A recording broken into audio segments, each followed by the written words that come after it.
O, basahin mo na. Ang palaka sa sapa. Ang palaka sa sapa, kung humuni ay malakas. Kukak, kukak, kukak.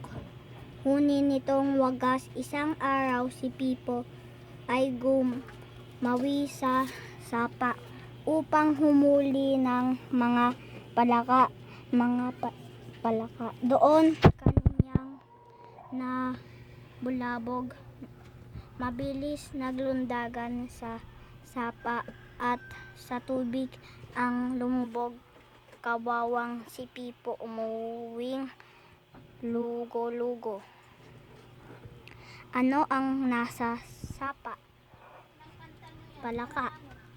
Ano ang huni ng palaka? Kukak, kukak. Sino ang gumawi sa sapa? Si Pipo. Ano ang ginawa ng mga palaka?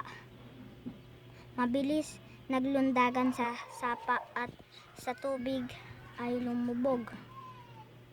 May nahuli ba si Pipo? Wala.